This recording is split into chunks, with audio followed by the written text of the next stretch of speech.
Okay guys, so welcome back to my YouTube channel. So for today's video, we will going to discuss the answer of our last quiz, which is Property, Plant and Equipment Initial Recognition. So in this video, we will focus on the problem solving, which is part 2 nung kinundak nating quiz last week. So let's start. Okay, so let's start on our first problem. Yan. So para hindi masayang yung ating oras or mabilis lang natin ma-solve yung problem, so dumiretso na tayo dun sa tanong. So ang tanong dyan, what is the increase in the equipment account as a result of the transaction? So basically, magkano ba yung i-increase natin sa property, plant and equipment? So meron kayo dyang nakikita ang dalawang transactions. So ang gagawin po natin, i-compute natin each, then later on, pag consolidate natin sila, then whatever the sum or the total, ayun yung magiging increase sa ating equipment. So mag-start tayo doon sa unang equipment, which is yung press daw. So sabi daw dyan, basahin po natin. So acquire the press at an invoice price of 3 million pesos, subject to 5% cash discount which was taken. So cost of freight and insurance during shipment were 50,000 pesos and installation cost amounting to 200,000 pesos. So unahin na muna natin yung purchase price, di ba? So yung purchase price daw is 3 million yung invoice price. However, nagbigay dyan na subject daw siya sa 5% cash discount. So actually, hindi naman nagmamatter if the cash discount were taken or not, kasi ang alam naman natin under property, plant and equipment, the cash discount is deducted to the invoice price whether the discount is taken or not. So ang gagawin po natin, kuhain natin yung amount net of cash discount. So ang computation natin dyan, we have 3 million pesos multiply sa 95%. So 9%, 95% na yung ginamit nating rate kasi net of 5%. So kapag kinompute natin yan, so 3 million times 95%, ang lalabas po dyan ay 2,850,000 pesos. So next, punta naman tayo doon sa freight, diba? So alam naman natin, ang freight is freight in. Freight in ang gagamitin kapag ang binili, inventory. Sa case natin, ang freight ay related dun sa press, which is a kind of equipment. So therefore, it must be included as part of the property, plant and equipment. So ang freight and insurance daw natin, ang amount nun ay 50,000 pesos. Next, meron din tayong nakikita dyan na installation cost, diba? So ang installation cost, alam naman natin, it is considered as directly attributable cost. So ilalagay lang po natin yun. So hindi po natin yan i-record as outright expense. It should be part of the equipment. So kapag tinotal po natin yan, so ang magiging result natin ay 3,100,000 pesos. So this is related to the increase in equipment doon sa ating first part. So how about doon sa second part, di ba? So sa second part, punta naman tayo doon sa welding machine. So ang sinasabi ng welding machine, basahin po natin. Acquired welding machine at an invoice price of 2 million pesos. Trade discount granted was 10% and 10% cash discount which was not taken. So please take note of the term invoice price. So invoice price yung ginamit. So ibig sabihin, naibawas na po dyan yung trade discount. Kasi kapag meron pa po siyang trade discount, ang tawag natin doon ay list price. So dahil ang provided na amount is for the invoice price, so therefore, we have to ignore the trade discount of 10% kasi it is already deducted on the amount. So basically, yung invoice price, wala na po siyang trade discount. So ignore natin tong trade discount. Pero kapag ang sinabi dito, list price, yan. So kailangan mong tanggalin muna yung trade discount. Pero dahil invoice price yung nakikita yung amount, yung term dyan, so basically, the trade discount was already deducted. So dahil given na po yung invoice price na 2 million, so ilagay natin dyan 2 million pesos. So nagkaroon din daw ng cash discount, pero in this case, the cash discount was not taken. So nag-lapse na daw yung period. Pero alam naman natin under property, plant and equipment initial recognition, even the cash discount was not taken, it still be deducted on the value of the property equipment to be recorded in our books. Kasi nga, hindi po siya, tawag po natin dun sa cash discount is finance component.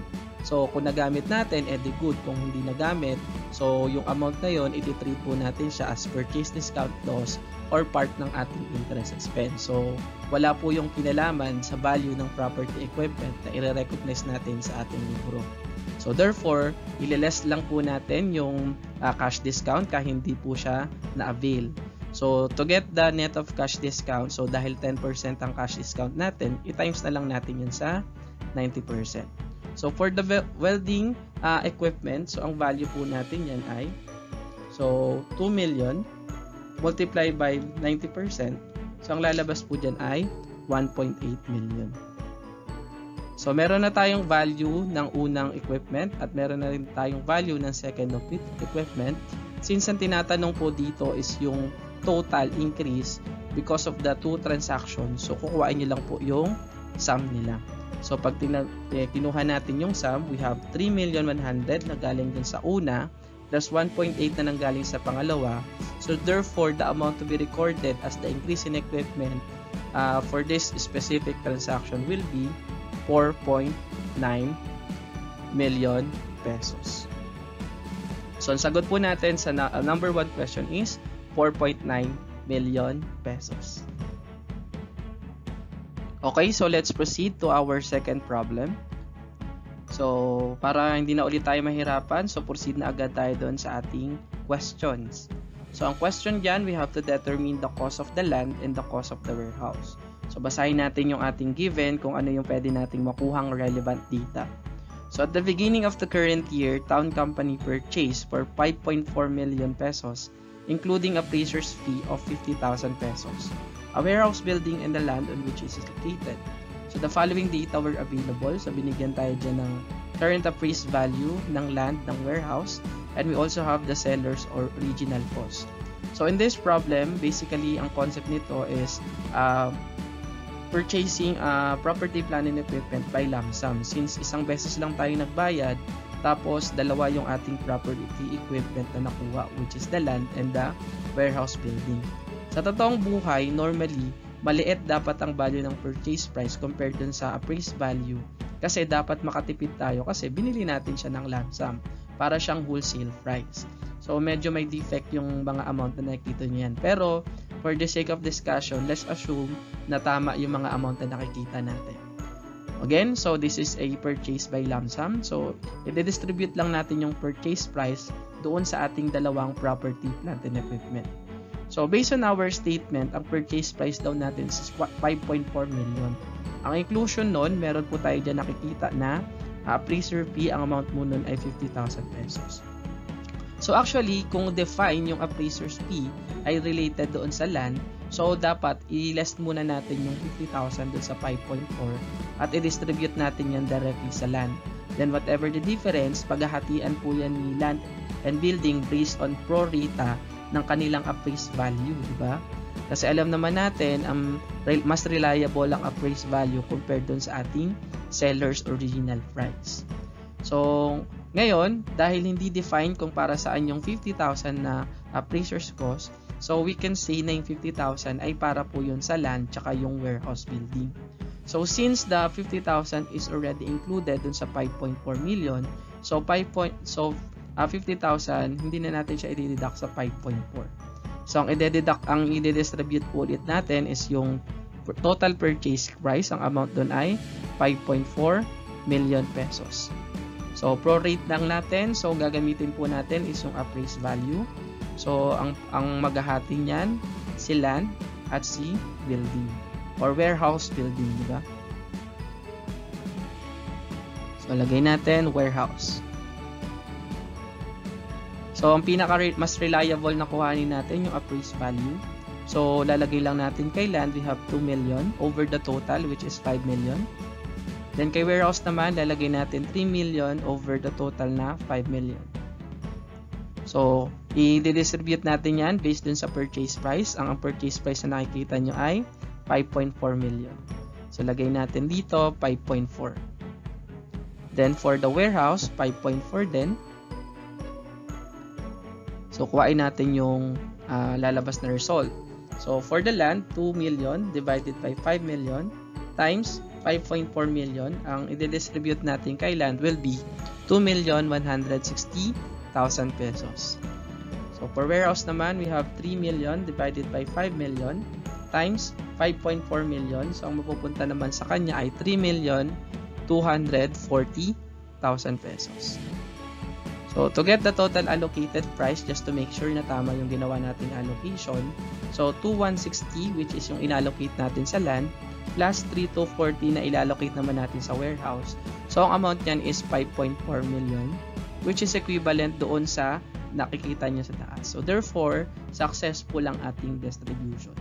So going back to the question ang tinatanong dyan, cost of land. So the right answer will be 2,160 pesos. Then kapag tinanong naman, cost ng warehouse, ang sasagot natin ay 3,240,000 pesos. Okay, so let's proceed to problem number 3. So ang question sa number 3 is to determine the total cost of 2 machines. So meron ulit tayong 2 transactions. So si Anxious Company daw acquired 2 machines for machinery as follows. So meron tayong machine 1 and we also have machine 2. So lagay natin dito, machine 1, then machine 2. So ang objective is to determine the total cost of the 2 machines. So basahin po natin each statement at kung paano ang tamang recognition sa kanila. So for machine 1, dun sa ating first statement. So on December 31, 2019, Anxious Company purchased a machine in exchange for a non-interest bearing note requiring 10 payments of 500,000 pesos. So the first payment was made on December 31, 2020 and the others are due annually on December 31. So the prevailing rate of interest for this type of note at the date of issuance is 12%. So the present value of ordinary annuity of 1 at 12% is 5.33 for 9 periods and 5.65 for 10 periods. So basically, as you can see, considered po ito as installment kasi ayun po yung agreement nila. Then, nagre-require po magbayad ng 500,000 in 10 installment. So the transaction happened on December 31, 2019 and the first payment should be made on December 31, 2020. So basically, 1 period. So after pa 1 period. So therefore, ang basis po natin sa number 1 will be present value of ordinary annuity. Kasi nga, after 1 period pa yung first payment. So ang question, ang gagamitin po ba natin ay 10 periods or 9 period? So dahil nga sinabi doon 10 payments daw and first payment ay mangyayari after 1 period. So gagamitin po natin dito ay present value of ordinary annuity at 10 periods at 12%. So ito po 5.30 So dahil nga 10 periods, so hindi po 5.32 yung gagamitin po natin ay 5.65. So ang payment kailangan ay per period 500,000 pesos. So the present value of ordinary annuity at 10 period is 5.65. So therefore, the present value ay makukuha po natin ay 2,825,000 pesos. So as you can see, ano po yung mangyayari doon sa difference kasi ang total payment na gagawin niya ay 500,000. So 500,000 yung babayaran niya in 10 months. So 5 million. So 5 million minus 2,825, that will be considered as finance component to be recorded as interest expense at the life of the note or yung ating credit term.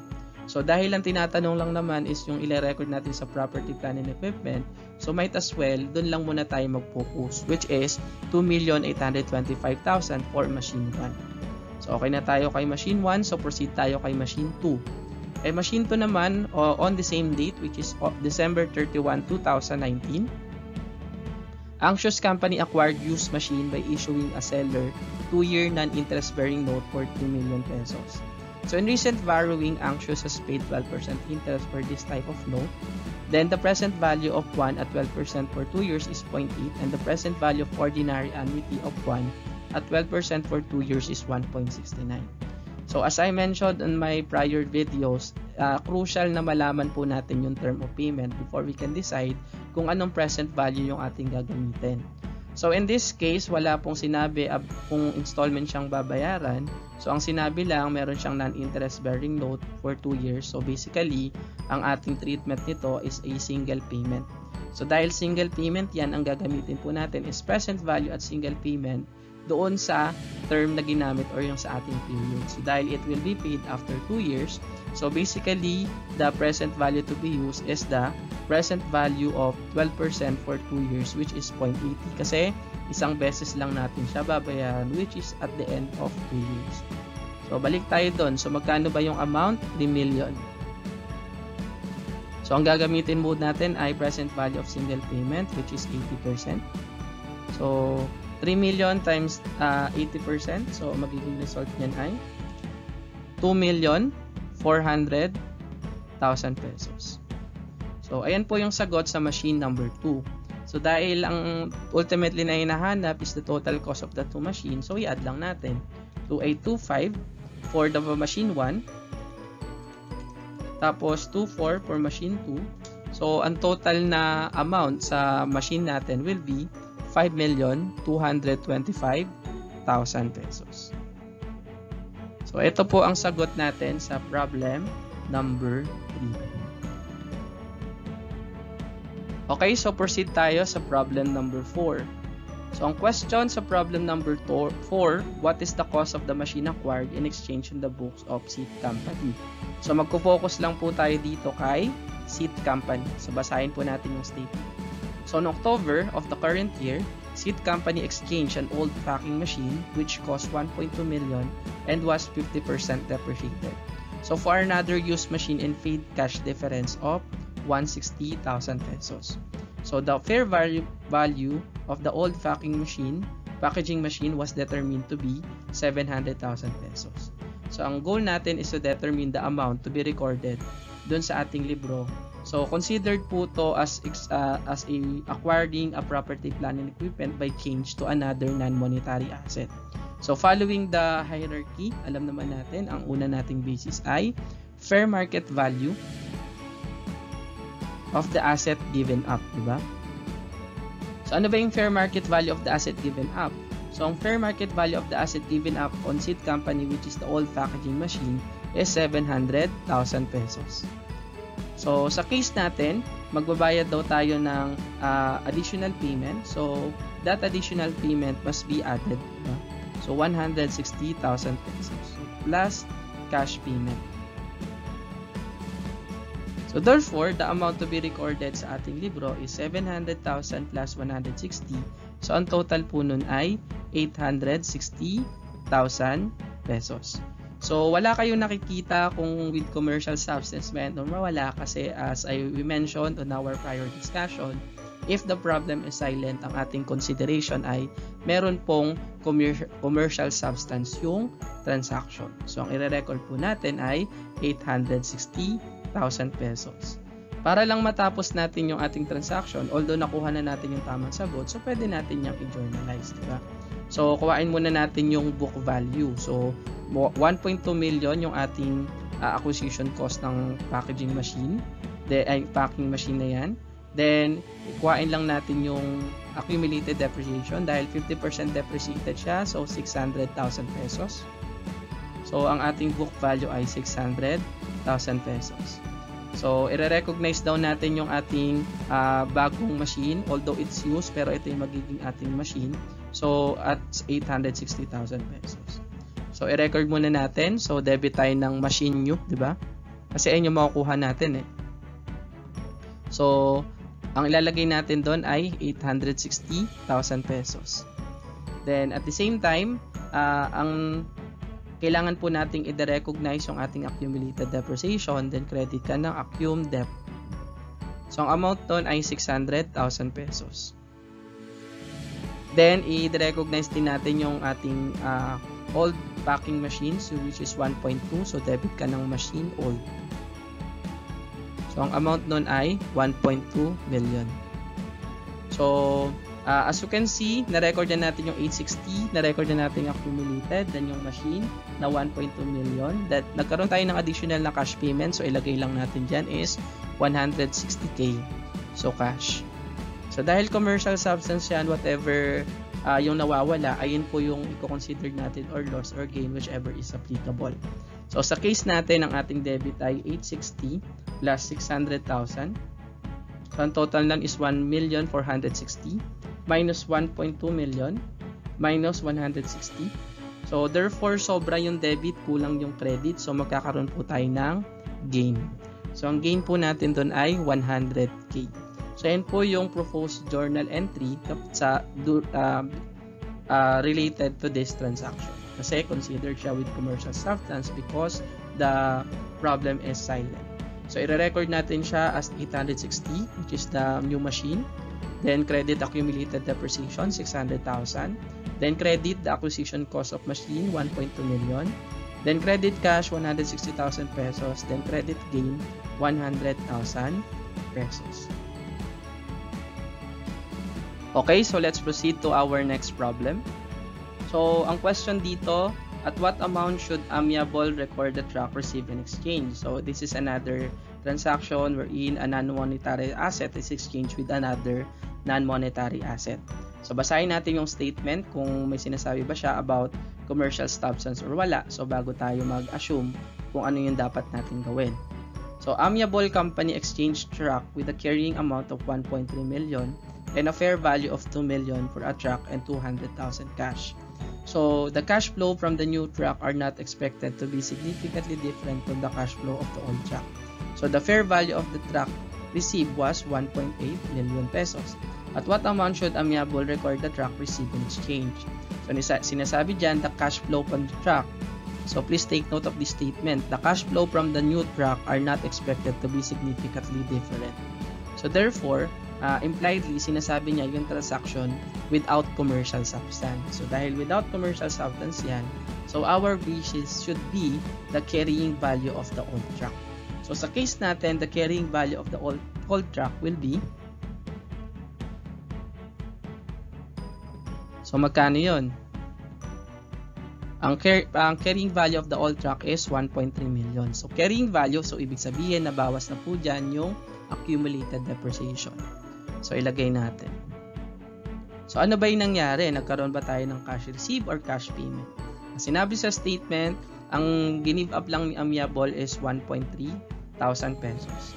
Then, for the other party, nagbigay sila ng truck at the same time ng 200,000 pesos. So, basically, yung 200,000 pesos is considered as cash payment. Diba? So, dahil cash receive yan, kasi ang nagbayad niyan yung other party, tayo naka-receive. So, dahil considered yan as cash receive, so, it will reduce the value of the truck, diba? So, ilalagay natin minus 200,000 pesos.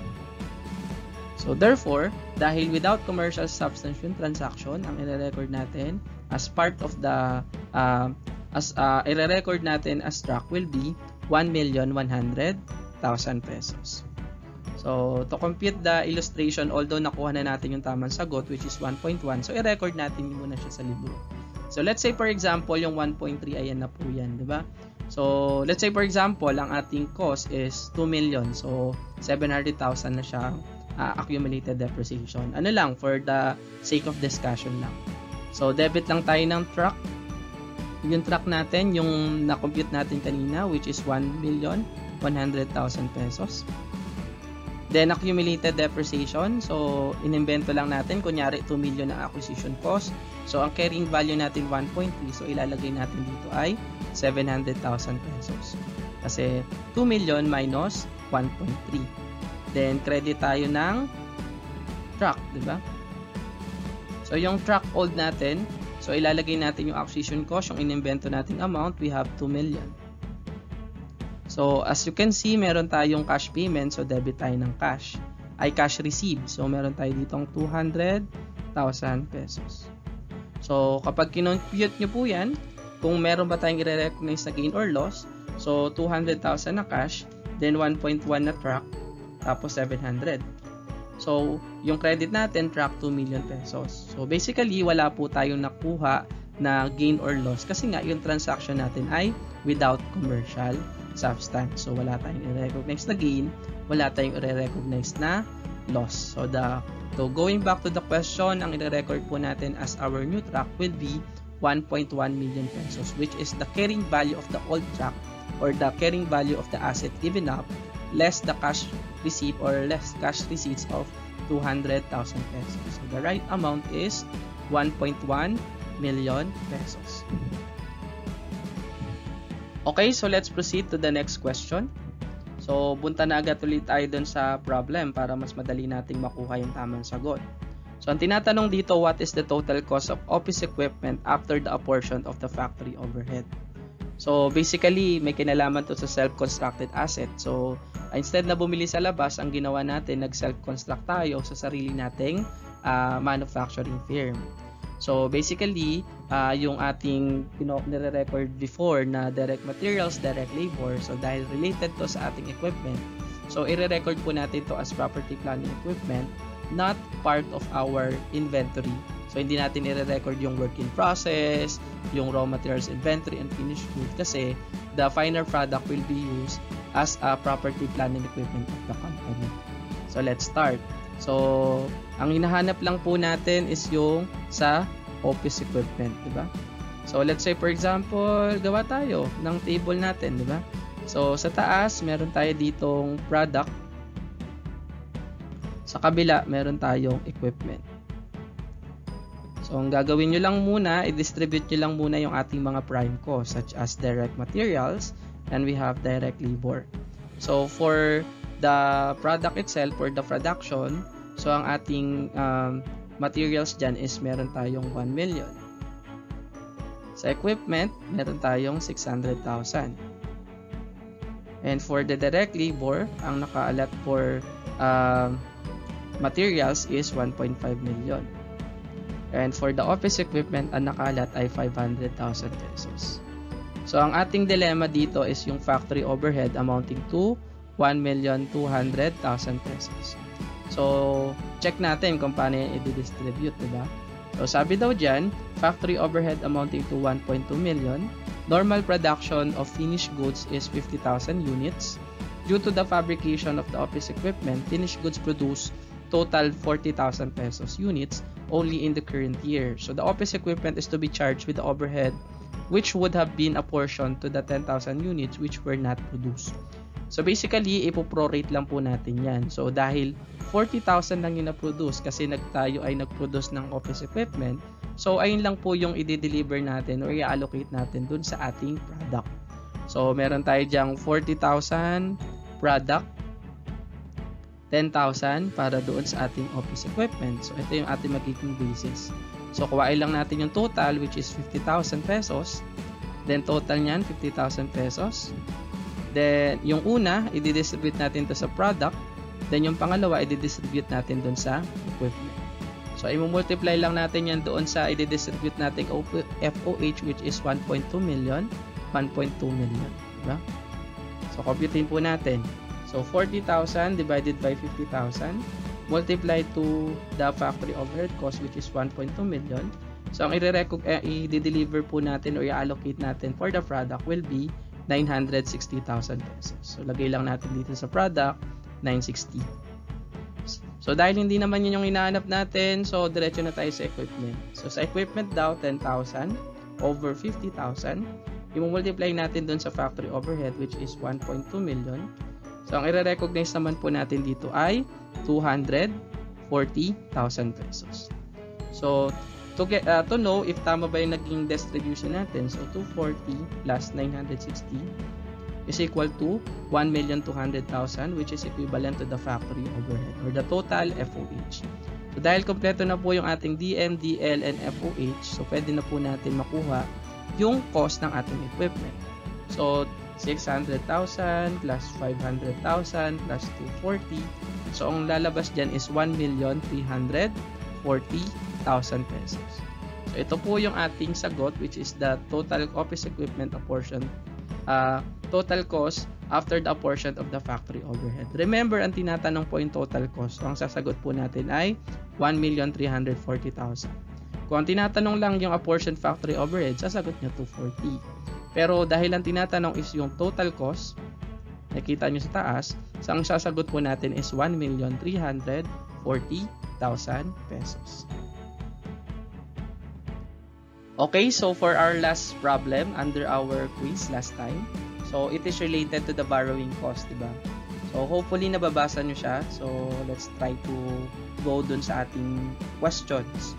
Ang tinatanong dyan, what is the total weighted average expenditure? How much is the interest on general borrowings and how much is the capitalized interest? So basahin po na natin yung statement kung para makuha natin yung ating relevant data. So sabi daw dyan, Build Infrastructures Inc. is a company set to build, own, and operate all key products infrastructure projects in BL. So on January 1, 2019, it contracted Mahindra Inc. to build a bridge over Indus at a total cost of 8 million pesos. So following the schedule made by BI to MI over the year. So meron na po kayo na nakikita ang expenditure at kung kailan yun binayad. So sabi daw dyan, half of the project is financed specific loan carrying an interest rate of 8% and the rest is financed out of two existing general loans such as 10 million with a carrying rate of 10% and meron tayong UBL 5 million carrying percent or yung percentage natin interest rate is 11 interest rate. So based dun sa ating nakikitang mga data, so it is considered as a combination of specific borrowing and general borrowing. So dahil sa combination kasi hindi sapat yung general borrowings ay yung specific borrowing natin to finance the construction of the building which has a contract price of 8 million. Sabi doon, kalahati lang daw yung inutang for specific borrowing and the remaining ginamit yun for general borrowings. So alam naman natin, ang first step na to is to determine the average expenditure. Good thing na tinanong na yan dun sa ating first requirement. So para mas mapadali tayo, kuhain po natin yung general average expenditure. Diba? Mag-start tayo doon sa January 1.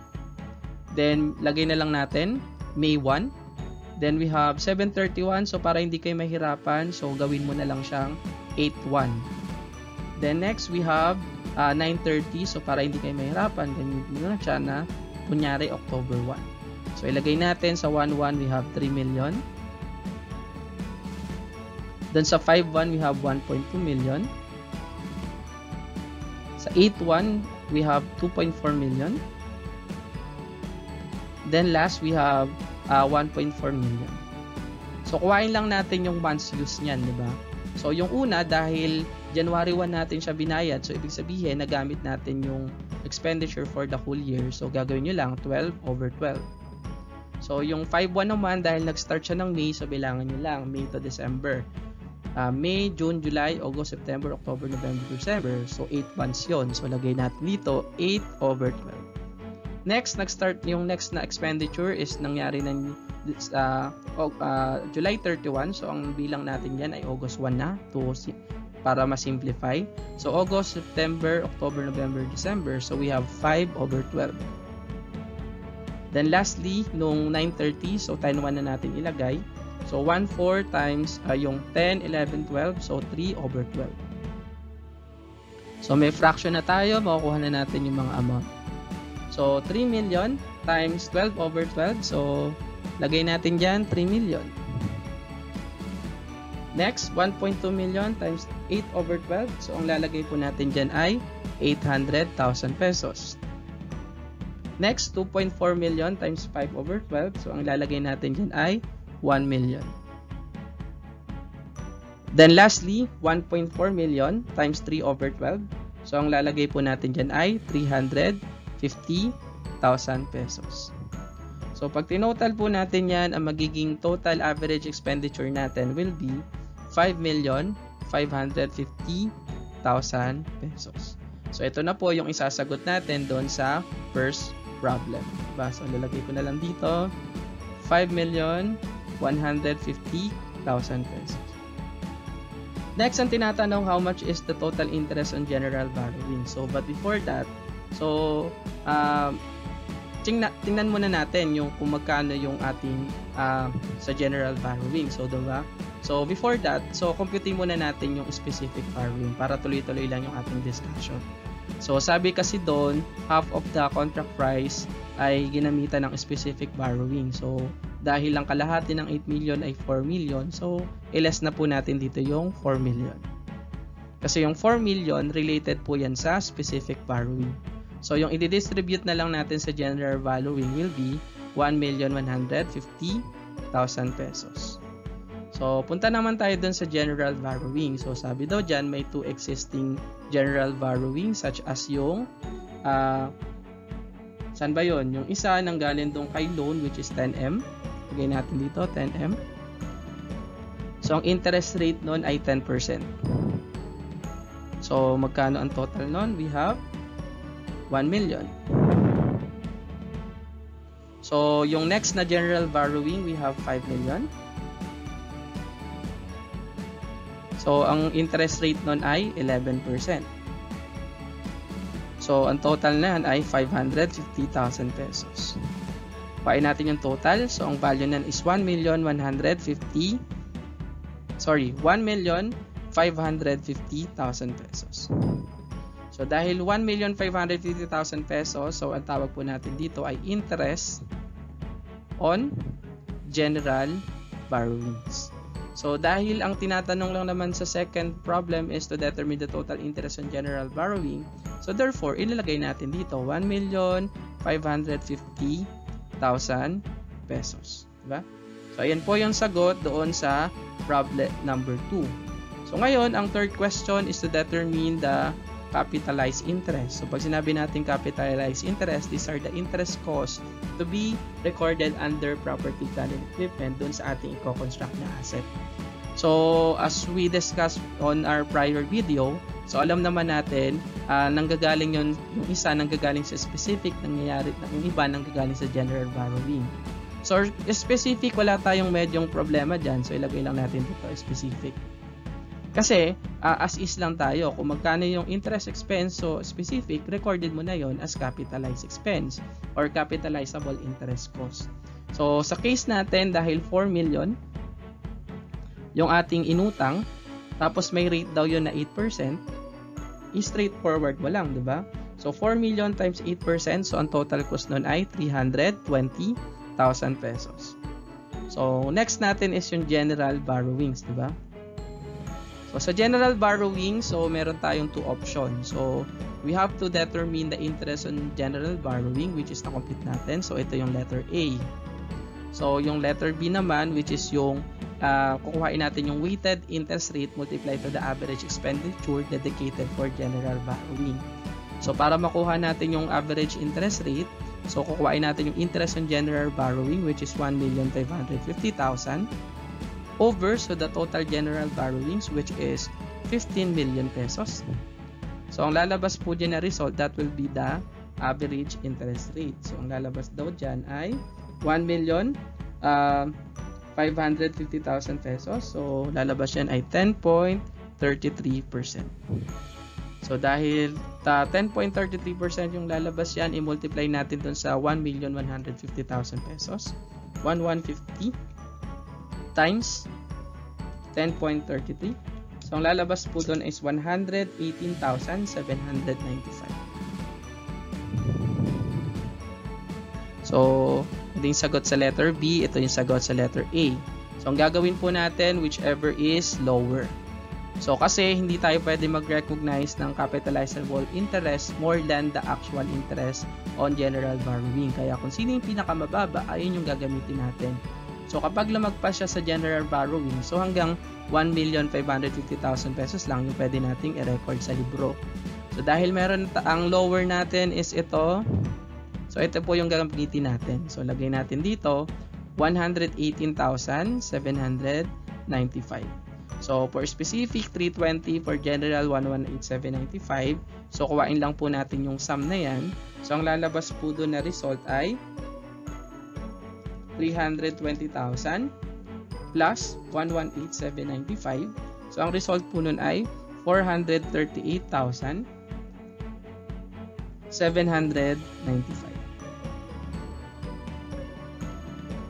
So, ang 438,795, this will be the capitalized interest. So, So, ilagay lang po natin dito ay 438,795. So, the total weighted average, ulitin lang po natin, 5,150,000 pesos. Then, yung total interest on general borrowings, we have 1,550,000 pesos. Then, the capitalized interest is 438,795. So, that's all. Ayun po yung sagot sa ating assignment, which is yung ating part 2. So, hopefully, naintindihan nyo na yung ating recognition for property, plant, and equipment at initial recognition. So, mga susunod naman, i-discuss naman natin yung subsequent recognition. So, please be alert and ready dun sa ating mga future discussion. So, thank you very much for listening and see you on our next discussion. Bye-bye!